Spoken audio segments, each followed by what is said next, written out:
Hello everyone, कैसे हैं आप सब। इनसाइडर ट्रेडिंग का खेल एक झटके में 13.5 करोड़ अंदर। कैसा लगा टाइटल? ऐसा सच है।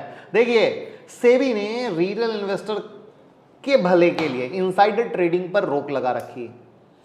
अब आपको कि ये इनसाइडर ट्रेडिंग होती क्या है, तो देखिए, जब किसी कंपनी का कोई एग्जीक्यूटिव मैनेजमेंट से जुड़ा आदमी कंपनी के अंदर की जानकारी के आधार पर शेयर खरीदता है या बेचता है और गलत तरीके से प्रॉफिट कमाता है, तो उसे इनसाइडर ट्रेडिंग कहते हैं। अब इनसाइडर ट्रेडिंग पर है तो रोक, लेकिन इसके मामले रेगुलर आते रहते हैं। और अभी वाला जो मामला है वो सुन के तो आप शॉक हो जाओगे, क्योंकि एक झटके में कितने करोड़ अंदर। तो मैं मुकुल अग्रवाल आपका आप ही के YouTube चैनल में स्वागत करता हूं। जो भी नए लोग चैनल को सब्सक्राइब करें, बेल आइकॉन हिट करें और रात के 8:30 बजे का शो कभी मिस ना करें, जहां देते हैं कुछ ट्रेड जिससे हमारी फैमिली पैसा कमा सके। और स्टॉक मार्केट की किसी भी ब्रेकिंग न्यूज के लिए ट्विटर टेलीग्राम से जुड़ जाइए, लाखों लोग जुड़कर फायदा ले रहे हैं।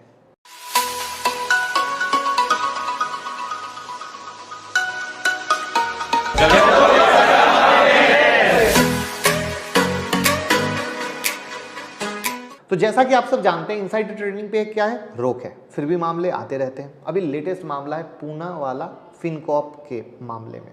अब पूना वाला फिनकॉर्प के सौमिल शाह और अभय भुटाडा इन लोगों से जुड़ा हुआ है, और इन दो समेत अन्य 6 एंटिटीज पर इनसाइडर ट्रेडिंग की मदद से एक झटके में 13.5 करोड़ रुपए कमाने का आरोप है। अब ये 13.5 करोड़ कमाए तो कहीं ना कहीं पैसे डूबे सिर्फ और सिर्फ रिटेल वालों के, आपके। ये बात दिमाग में रखिएगा, क्योंकि कहीं ना कहीं कुछ फर्जी मूव को अंजाम दिया गया और उस फर्जी मूव का शिकार बने रिटेल। इसलिए ये आपके सबसे बड़े दुश्मन हैं। इन दुश्मन को आप पहचान लीजिए।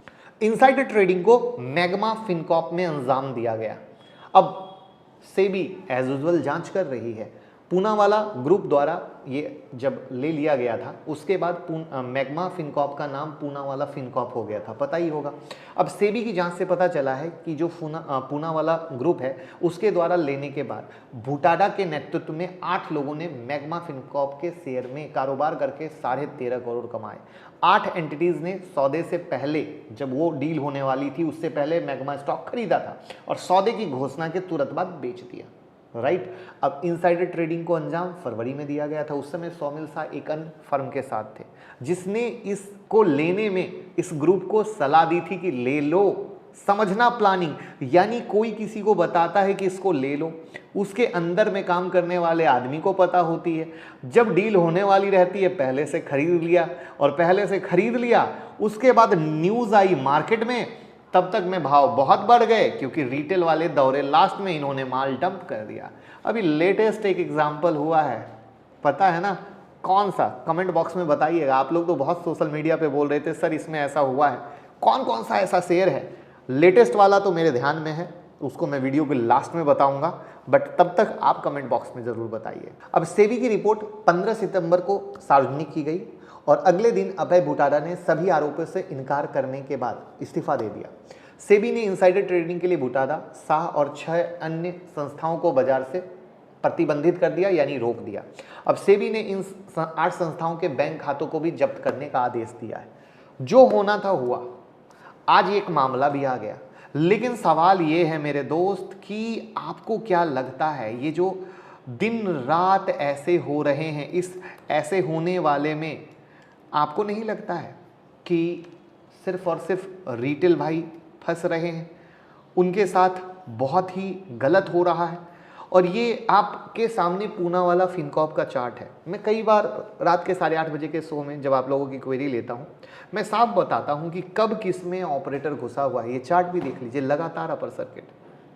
जब इस तरह की चाल हो, एक चीज जान लीजिए, इसमें ऑपरेटर घुसा हुआ है, इंटरनल खबर है और वही होता है। तो ये चीज़ आप लोगों को सबसे ज़्यादा समझने की ज़रूरत है, और ये चीज़ समझेंगे तो फ़ायदा होगा कि भैया कहीं ना कहीं इनसाइडर ट्रेडिंग होती है। और जहाँ पर इस तरह से स्पेशली अपर सर्किट मार के कोई स्टॉक जा रहा हो, तो उससे दूरी बना के रखिए, फ़ायदा आपका होने वाला है। तो कैसी लगी इन्फॉर्मेशन ज़रूर बताइएगा। और मैं आपसे वो नाम शेयर करने वाला था, मुझे नहीं पता सही हूँ गलत हूँ, बट मार्केट में लोग यही कह रहे थे, जिल की न्यूज़ आई, जिल में तेज़ी हुई, डील से पहले किसी ने खरीद लिया था, राइट। और उसके बाद डील की खबर आई तो जिल फट गया, 50 से 60% का रिटर्न मिला। तो कई सारी चीज़ें होती हैं, इनसाइडर इन्फॉर्मेशन कहलाती हैं, इनसाइडर न्यूज़ कहलाती हैं। तो ये वो चीज़ें हैं जिनके पास रहती है वो कमा लेते हैं, लेकिन रिटेल वाले फंस जाते हैं और इसीलिए रिटेल वालों को चढ़ के कभी ट्रेड नहीं करना चाहिए। Thank you so much. Like comment share करके प्यार देना बिल्कुल मत भूलिएगा।